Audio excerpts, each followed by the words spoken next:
Hi everyone, Janie here, and today I'm going to show you 3 different techniques for using this cutting die that I got from InLoveArts.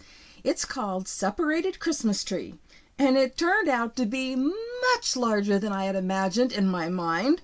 I thought it was going to be the perfect size for an A2 size card, but it turns out it's the perfect size for a 5.5 inch by 7 inch card.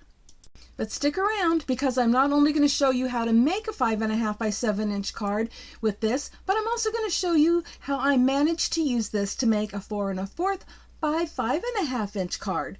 And if you hang in there to the very end, I'm saving the best for last with a third technique and maybe something else you won't want to miss. This first technique is mix and match.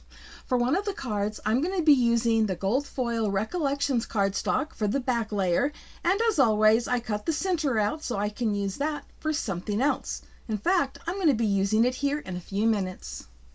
I'm also using paper from this Frosted Juniper scrapbook paper from Recollections.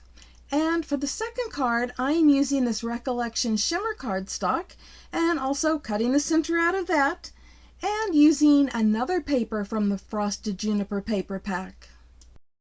And I'm using some glitter cardstock from Close to My Heart, which is a company that is no longer in business. And for the mix and match, I will be cutting 2 of those trees, one from the pine colored glitter paper and one from the white glitter paper. And to do that, I'm using my Sizzix Big Shot Switch Plus, and I love how beautifully it cuts, and I absolutely love this reverse button. If you have not seen this before, I'll put a link here on the screen to my demo and review on this, and I will also put a link to it at the end of the video. As you can see, for some weird reason, it sticks to my magic mat, so I have to use my fingernails to peel it off. But you can also see that it cuts beautifully. And I'm saving all of the inner pieces because I'm going to mix and match with the white glitter paper that I am also cutting the tree from. Now to start putting the card together, I'm just going to glue the layers on the front of my card base, and then I'm going to add the white glitter tree and inlay all of those pieces of green glitter paper into that. Keep in mind that this is just one way to do this by mixing and matching, but you can also do this with pattern paper or scraps or however your imagination sees it. Later in this video, I'm going to show you my favorite way. For these cards, I'm keeping it pretty simple, but you can always add all of the embellishments that you want. And I added a die cut Merry Christmas using gold foil cardstock to bring it together with a gold foil background layer. And here are both cards together, and I didn't show me making the second card because it would have just been repetitive, but I did want you to see the mix and match look. And now I'm going to show you how to use that same large cutting die to make an A2 size card. And I will be using the cardstock that I cut out of the center of the previous cards. And again, I cut the center out of those so I can use it for something else. And I'm also using scraps of the same scrapbook paper. So to do this technique, I cut pieces of that glitter cardstock down to 4 inches by 4 inches because that's all I needed. And I'm only die cutting the top half of the tree. Keep in mind, if you want to do this, you can cut any part of that tree that you want. So you could make it even a little bit bigger than this or a little bit smaller. I chose to cut it this size because it fits beautifully on the front of an A2 size card. And as you can see, there are a couple of extra pieces that you can just trim off with your scissors. I'm repeating this process with the pine colored glitter paper because I'm also making these cards using the mix and match technique that I used on the previous cards. So they're like miniature versions of the larger cards that I just made. And I put these cards together the same way I did the larger cards, and here's how they all look. I like that I can use that die to make more than one size card.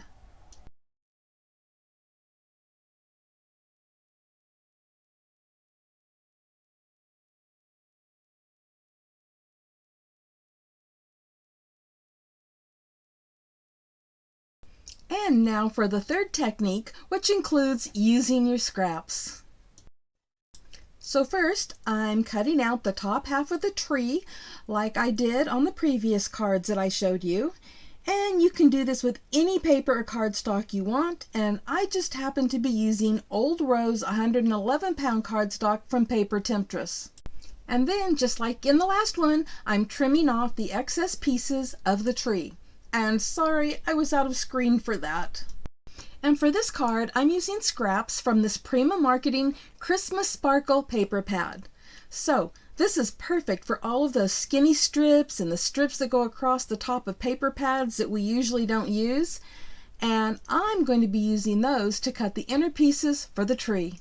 And I'm not going to make you watch me cut each and every little piece, but I just wanted to show you a couple, and I'll speed it up a little. Of course, you can do this with any scraps. It doesn't have to be the long skinny ones, but I just happened to have some and thought this was the perfect time to use them. And now, with all the pieces cut out, I'm gluing everything to a piece of cardstock instead of gluing them directly to the card front.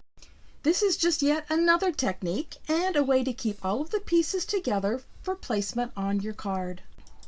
And once I have everything glued and pieced together, I'm just going to cut out around the image, and that way it is all one piece instead of a lot of loose pieces. Next, I'm using this Pearl Shimmer cardstock from Paper Temptress, and I will be embossing that with this snowflake embossing folder. And I think that that combination looks absolutely beautiful. And now it's time to start putting the card together, starting with a piece of the Old Rose cardstock, and then the snowflake embossed layer. And next, I'm using a couple of these chipboard stickers that coordinate with the Prima Marketing Christmas Sparkle paper pad that I used, and of course that tree that I pieced together.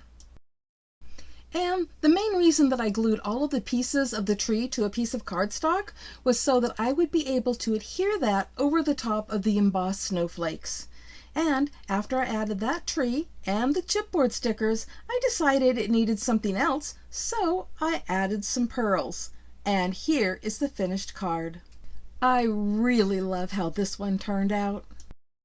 Well, those are my 3 techniques for using this cutting die, and even though I was a little shocked when I first saw the size of this, my favorite thing about it is that I can use it for making large cards or scrapbook pages, and also A2 size cards.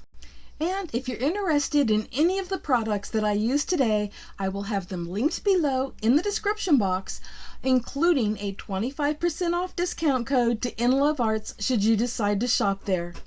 Thank you all so much for stopping by, and happy crafting, everyone. Bye-bye.